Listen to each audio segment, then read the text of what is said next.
Okay, hi everybody. I just purchased one of these digital laser temperature guns, and I'm in Asia. I don't really know what brand it is.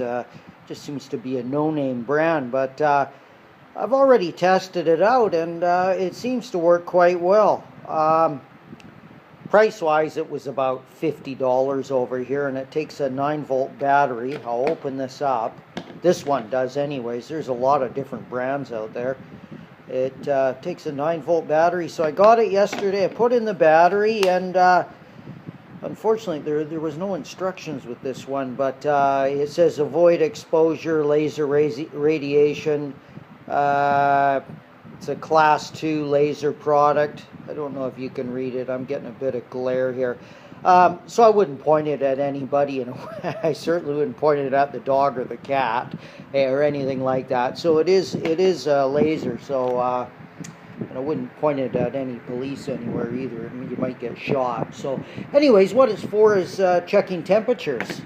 So I've already gone around and done some quick tests with it. You know, like how warm are my floor tiles? Well, they're 33 Celsius. Not that I really need to know that. But it seems to work quite well. So obviously for engines, you know, like on my jet ski, let's say you took your jet ski out and you ran it for an hour and put it on the trailer, or have it running on the hose, whatever you want, you could check each cylinder. Well, let's do it here.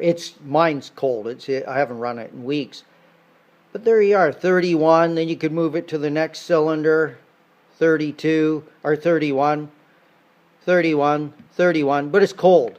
I don't know what the temperature is when it's hot, but I'll find out. I'll get a benchmark. So when the engine's running, if let's say number 1 is 5 degrees or 10 degrees or 3 hotter, maybe that should be cause for concern. I'm not sure. What I would do though is get some benchmark readings. I would run my ski.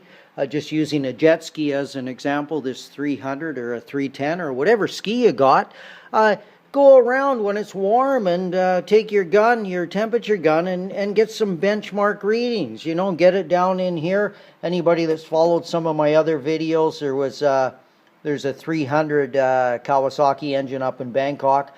They're having trouble finding out why it's getting blistering hot down in this area.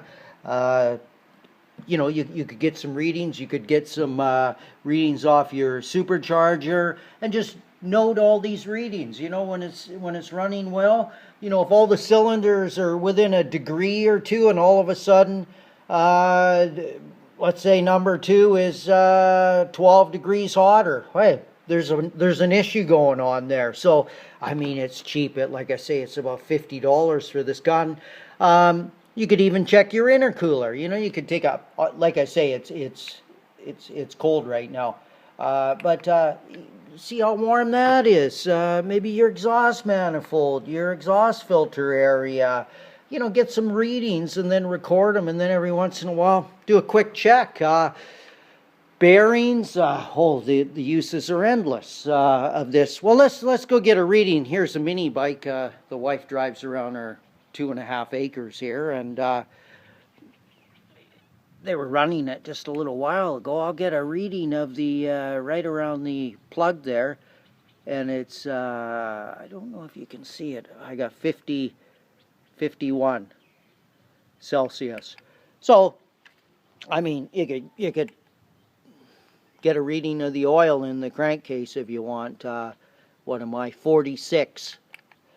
So if one day it was 80, then I would know, there's something going on. So, I mean, like I say, the uses are endless. I mean, you could check the heat of roof tiles. You know, if you think you have an insulation problem in your house, or you know, whatever you need to check. Like I say, don't point it at anybody or any of the animals. But yeah, I think it's a good addition to any mechanic's arsenal. And you know, my friends up in Bangkok were testing a 300, and they were throwing water on the front of it to show how hot it was getting. And I said, well, what's the actual temperature? Oh, well, we don't know. I said, well, get a temperature gun. So they have a temperature gun, so I should get some information on that fairly soon. So yeah, I think it's a great piece to have. So anyways, tip for today from Rod. Hope that helps.